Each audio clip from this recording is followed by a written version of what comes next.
அருட்தந்தை யோகிராஜ் வேதாத்ரி மகரிஷி அவர்களின் மனவளக்கலை தொகுப்பு 3 தொடர்கிறது. கிருத்திகா பிரபாகரன் யூடியூப் சேனலுக்காக மதுஷாய். பெண்களின் பெருமை. வாழ்க்கையானது ஆண் பெண் என்ற இருவரும் இணைந்துதான் நடைபெறுகின்றது.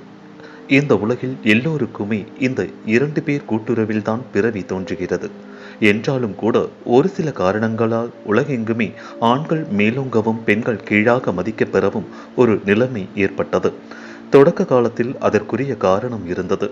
காலத்தால் அந்த நிலைமை போன பிறகு கூட பழக்க வழக்கத்தை ஒட்டி அதே ஆதிக்க மனப்பான்மை ஆண்களுக்கு ஏற்பட்டு தொடர்ந்து வந்து கொண்டிருக்கிறது. ஒரு சமுதாயம் திருந்த வேண்டுமானால் இந்த குறைபாடுகள் நீங்கத்தான் வேண்டும். அந்த குறைபாடுகளை நீக்கிக் கொள்வதற்கு ஒரு சாரார் மட்டும், ஆண்கள் மட்டுமா அல்லது பெண்கள் மட்டுமோ முயன்றால் போதாது. 2 பேர்களுமே அந்த குறைபாடுகளை உணர வேண்டும். அவற்றை முறையாக போக்கிக் கொள்கின்ற அக்கறை அவர்களுக்கு வர வேண்டும். ஒரு குடும்பம் என்று எடுத்துக்கொண்டீர்களானால் அந்த குடும்பம் நலம் பெற வேண்டும். அந்த குடும்பத்தில் நல்ல குழந்தை பிறக்க வேண்டும். அந்த குழந்தை அறிவுடையவனாக சமுதாயத்தில் பொறுப்புள்ள பிரஜையாக வாழ வேண்டும். குடும்பத்திற்கும் நல்ல உறுதுணையாக இருக்க வேண்டும் என்றுதான் எல்லோரும் விரும்புகிறோம். அப்படியானால் அந்த குழந்தை பேருக்குரிய ஆண் பெண் இருவருமே சம உரிமை, அறிவிலே, திறமை, நுட்பம் இவை நிறைந்தவர்களாகத்தான் இருக்க வேண்டும். ஆண்களுக்கு மாத்திரம் கல்வி வசதி, செல்வ வசதி, இன்னும் அதிகார வசதி எல்லாமே வைத்துக்கொண்டு பெண்களுக்கு அவை மறுக்கப்பட்டால் என்ன ஆகும்? ஒருபுறம் அறிவிலே, செல்வத்திலே மற்றும் எல்லாவற்றிலுமே எழுச்சி, மற்றொரு புறத்திலே எல்லாவற்றிலுமே தாழ்ச்சி. அங்கே பிறக்கக்கூடிய குழந்தை கூட அப்படித்தான் இருக்கும். இந்த ஏற்றத்தாழ்வினை நீக்கிக் கொள்ள வேண்டும். இயற்கை அமைப்பிலேயே ஆண் பெண்களுக்கு சில வேறுபாடுகள் உள்ளன. அதற்கு நாம் மதிப்பளிக்க வேண்டியது அவசியம்தான். இந்த காலத்திலே வாழ்விலே சமபங்கு பெண்களுக்கு கொடுக்க வேண்டும் என்ற உணர்வு வளர்ந்து வருகிறது. அதோடு அல்லாது ஒரு சிறப்பான பங்கு கூட அவர்களுக்கு உண்டு என்பதை சிந்தனையாளர்கள் எல்லாம் தெரிந்து கொண்டார்கள். ஆனால் மற்றவர்களோ பழக்கத்தின் காரணமாகவும் தமது அந்தஸ்து குறைந்துவிடுமோ என்ற அச்சத்தின் காரணமாகவும் அதை கொடுக்க மறுக்கின்றார்கள். அந்த எண்ணமானது மிகுந்து கொண்டேதான் போகிறது.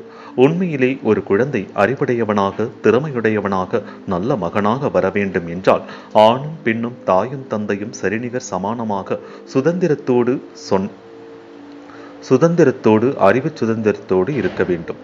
ஒருவர் சொன்னார், ஆண்கள் மட்டும் படித்தவர்களாக இருந்தால் போதும், பெண்களுக்கு அந்த அளவு படிப்போ அல்லது ஆராய்ச்சியோ தேவையில்லை. அப்பொழுதும் அவர்களுக்கு பிறக்கக்கூடிய குழந்தை நல்ல குழந்தையாக இருக்கும். ஏனென்றால் ஆண் படித்திருப்பதனால் என்று. இதற்கு ஜார்ஜ் பெர்னாட்ஷா ஒரு அறிவுரையை வழங்கியிருக்கிறார். அழகுமிக்க ஒரு பெண்மணி பெர்னாட்ஷாவிடம் வந்து தன்னை அவர் மனம் புரிந்து கொள்ள வேண்டும் என்று வேண்டினாராம்.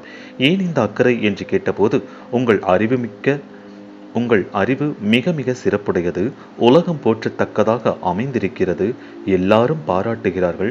நாம் இருவரும் திருமணம் செய்து கொண்டால் உங்களுடைய அறிவும் என்னுடைய அழகும் சேர்ந்து ஒரு குழந்தை பிறக்குமேயானால் அது உலகுக்கு புதுமையாக இருக்கும் என்று அந்த அம்மையார் சொன்னாராம். பெர்னாட்ஷா, அது சரியம்மா, ஆனால் உன்னுடைய அறிவும் என்னுடைய அழகும் அந்த பிள்ளைக்கு அமைந்துவிட்டால் என்ன செய்வது என்று கேட்டாராம். இதிலே ஒரு விளக்கம் இருக்கிறது. இதிலிருந்து என்ன தெரிகிறது என்றால், ஒருபுறம் கொஞ்சம் தாழ்வு இருந்தால் கூட அந்த தாழ்வு உணர்ச்சி மனிதனுக்கு இருக்கத்தான் இருக்கும். சம உணர்வு வேண்டும். மேலும் எந்த இடத்திலே சிறப்பு உள்ளதோ அந்த சிறப்பு பாராட்டப்பட வேண்டும்.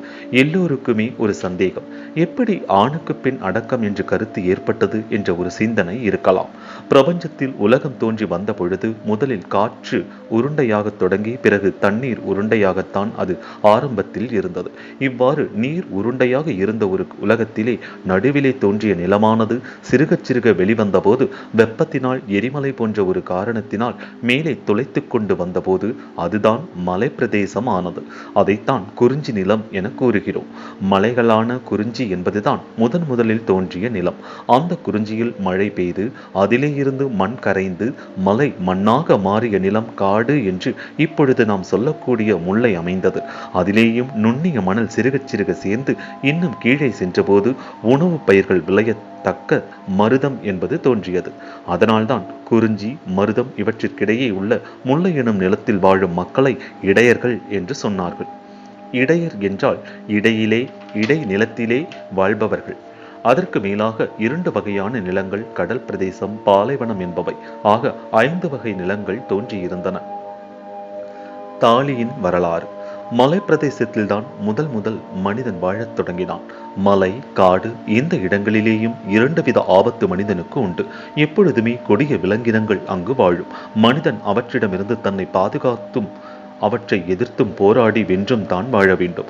அந்த நிலையிலே இருந்தபோது ஒரு பெண்ணை விட ஆணுக்குத்தான் கொடிய விலங்கினங்களோடு போராட வேண்டிய கடமையும் வீரமும் உடல் அமைப்பும் உள்ளதை கண்டவர்கள் பெண்ணை ஆண் பாதுகாக்க வேண்டும் என்ற ஒரு நியதியை ஏற்படுத்தி கொண்டார்கள். அந்த பண்பாட்டை தொடர்ந்து ஒரு சமுதாய வழக்கம் உண்டாயிற்று.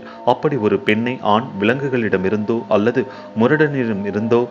முரடனிடம் இருந்தோ காப்பாற்ற வலிவில்லையானால் அவனுக்கு திருமணம் கிடையாது என்ற ஒரு சம்பிரதாயம் குறிஞ்சி நாட்டில் உருவாகியது. அதற்கு அவன் வீரத்தை நிரூபிக்க வேண்டும். சமுதாயத்திற்கு அவன் தகுதியை வெளிப்படுத்தி காட்ட வேண்டும். ஒரு கொடிய விலங்கோடு போராடி அதனை கொன்று தான் கொன்ற விலங்கின் பல்லையோ அல்லது நகத்தையோ அடையாளமாக எடுத்து வந்து கயிற்றிலே கட்டி ஒரு பெண்ணுக்கு பரிசாக தந்து உலகுக்கு அவனுடைய வீரத்தை மெய்ப்பிக்க வேண்டியது இருந்தது. அப்போதுதான் தாலி கட்டும் பழக்கம் ஏற்பட்டது. இவ்வாறு பெண்களை பாதுகாக்க வேண்டியது ஆண்களது கடமை என்ற முறையிலே பெண்களை அன்பின் பெருக்கத்தால் வீட்டிலே மிக மிக பாதுகாப்பாக அடக்கமாக வைத்து ஆண்கள் வெளியிலே சென்று பொருட்களை ஈட்டி வந்து பெண்களிடம் கொடுப்பது என்பது அந்த காலத்திற்கு பொருத்தமாக இருந்தது. இன்று வாழ்க்கையிலே அதே பழக்கம் எந்த அளவுக்கு தேவை நாம் ஆராய்ந்து பார்க்க வேண்டும். தாலியை கூட எடுத்து பார்ப்போமேயானால் கொஞ்சம் கொஞ்சமாக காலம் போக போக என்ன ஆகிவிட்டது? புலிப்பல் போய் தாலியை பொன்னால் புலிப்பல்லை போலவே செய்து உட்புறம் அரக்கு ஊற்றி வைத்து விட்டார்கள். இது தென்னாட்டில். வடநாட்டில் என்ன ஆயிற்று என்றால் தாலி கட்டுவதில் ஒரு விந்தை. அங்கே அடிக்கடி வேற்று நாட்டவர்களுடைய படையெடுப்பு இருந்தது. அப்படி போர் நேரும் போது பகைவர்கள் முதலில் சூறையாடுவது பெண்களைத்தான். இந்த மாதிரியான ஒரு முரட்டுத்தனம் இருந்தபோது அப்படி அந்நியர் கையிலே சிக்கிக் கொண்டால் கற்பு அழியாமல் தம்மை பாதுகாத்துக் கொள்ள பெண்களுக்கு வசதி வேண்டும் என்பதற்காக பொட்டாசியம் சயனைடு என்று சொல்கின்றார்களே, அந்த ரசாயனத்தை அல்லது அது போன்ற நச்சுத்தன்மை கொண்ட பொருளை வாயில் வைத்த உடனே இருந்துவிட ஏதுவாக அதனை தாலியிலே ஒரு சிறு குமிழியிலே வைத்து மூடிவிடுவார்கள். அதைத்தான் பொட்டு என கூறப்படுகின்றது. அதனை ஒரு கயிற்றில் கோர்த்து கழுத்தில் கட்டி விடுவது பெண்களுக்கு ஒரு சடங்காகி விட்டது. அது எப்படி இருக்க வேண்டும் என்றால் எடுத்தால் வாய்க்கு சரியாக வர வேண்டும். எதிர்பாராமல் ஒருவனிடத்தில் அகப்பட்டு கொண்டால் தன் கற்பு அழியாத முன்னமே வாயில் வைத்து கடித்து உயிரை போக்கிக் கொள்வது என்பது அந்த காலத்தில் இருந்தது. பின்னர் இதனால் என்ன ஆகியது என்றால் கணவன் மனைவிக்குள் ஏதோ ஒரு சிறு தகராறு வந்தாலும் தாலியை எடுத்து கடிக்க ஆரம்பித்த போது இனிமேல் இந்த மாதிரி வேண்டாம் என்று அங்கேயும் அரக்கை அந்த பொட்டுக்குள் வைத்து விட்டார்கள். இன்று எங்குமே தாலியில் அரக்குதான். தாலியானது ஆணினுடைய வீரத்தினுடைய சின்னம் என்பது போய் பெண்களுக்கு ஆபத்து காலத்தில் தற்காப்பு சாதனம் என்பதும் போய் திருமணம் செய்து கொண்ட பெண் என்று அடையாளம் காட்டும் சாதாரண சின்னமாக ஆக்கிவிட்டது. இன்னும் தேவைதானா என்று கேட்டால் தேவையே இல்லை. முன்காலத்தில் இருந்த பழக்கம் பின்னர் பழக்கத்தை ஒட்டி தொடர்ந்து இப்படி வந்துள்ளது என்று அறிகிறோம். ஒரு நாட்டில் வந்த பழக்கம் இன்னும் மற்ற நாட்டுக்கும் வருகின்றது. ஒரு பழக்கத்தை ஓரிடத்தில் பார்த்து இன்னொருத்தர் அது நல்லதோ கெட்டதோ என்று ஆராய்ந்து பார்க்காமலே பின்பற்றுவது உண்டு. இப்போது நாம் ஒரு ஆண்டுக்கு 10-12 பண்டிகைகள் கொண்டாடுகிறோம். அதுபோல பண்டிகை என்றாலே பண்ட ஈகை என்றுதான் பொருள். பண்டம் ஈகைதான் பண்டிகை என்ற சொல்லாக வந்தது. அந்த காலத்தில் எல்லாம் தானியம்தான் முதல் பண்டம். அதை வைத்துக் கொண்டுதான் பண்டமாற்று முறையில் எல்லாவற்றையும் மாற்றிக்கொள்வது. அந்த தானியம் அதாவது உணவு மணி, ஃபுட் கிரெயின், நமது நாட்டில் தை மாத முதல் தேதியில் அறுவடையாகும். அதனால் அன்று ஏதோ தெய்வத்தை நினைத்து பொங்கலிட்டு சாப்பிட்டு விட்டு மறுநாளிலிருந்து வேண்டியவர்களுக்கெல்லாம் அல்லது பணி செய்தவர்களுக்கெல்லாம் அளந்து கொடுத்து பண்ட ஈகை என்ற முறையிலே ஒரு கொண்டாட்டமாக வைத்துக் கொண்டார்கள். அதே போல வடநாட்டில் கோதுமை வருகிற காலம் நவம்பர் மாதம் என்று வைத்துக் கொள்ளுங்கள். அதை அவர்கள் கொண்டாடினார்கள். அது தீபாவளியாக இருந்தது. மேல் நாட்டில் கிறிஸ்துமஸ் அல்லது புத்தாண்டு தினம் என்று அன்று அவர்கள் கொண்டாடினார்கள். இவ்வாறு ஒவ்வொரு நாட்டிலேயும் அறுவடை காலம் எப்போது வந்ததோ அந்த காலத்தை ஒட்டியே பண்டிகை என்பது வந்தது. இப்பொழுது தகவல் தொடர்பு விரிந்து எல்லா மக்களும் ஒன்று கூடி வாழ்வதால் நம் பொங்கலையும் எடுத்துக்கொண்டோம், தீபாவளியையும் எடுத்துக்கொண்டோம், ஓணம் பண்டிகையையும் எடுத்துக்கொண்டோம், ஜனவரி 1 தேதியையும் எடுத்துக்கொண்டோம். இன்னும் ஏதாவது இருக்கின்றதா என்று பார்க்கின்றோம். ஏனென்றால் காசை கரியாக்க வானத்தை வாங்கிவிடு என்பதற்கேற்ப பணத்தை செலவழித்து விட்டு கடனாளியாகி திண்டாட வேண்டுமே. அதற்காக இன்னும் என்ன பண்டிகை யார் கொண்டாடினாலும் அதனை நாம் கூட கொண்டாட அதனை நாம் கூட கொண்டாடலாம் என்று சேர்த்துக் கொள்கிறோம். இப்படி எல்லாம் பழக்கத்தை ஒட்டியே நம் வாழ்க்கை அமைத்து கொண்டதில் பல சுமைகள் ஏற்பட்டு விட்டன. நான் ஒரு காலத்தில் நமது சமுதாய அமைப்பை பற்றி எழுதினேன். நல்ல நாள் கிரியை என்று நடத்திவிடச் செலவு செய்வோம், இல்லை என்றாலும் லோபி என்றிடும் குறைச்சொல் வேறதில்லை என்று எடுத்து சொல்வார். சூழ்நிலை கர்மா என்பார். அல்லலுற்று ஆண்டவன் பால் அழுது கண்ணீர் வடிப்பார் என்று. சிந்தனை சிக்கனம் சீர்திருத்தம் சிறந்த வாழ்வு.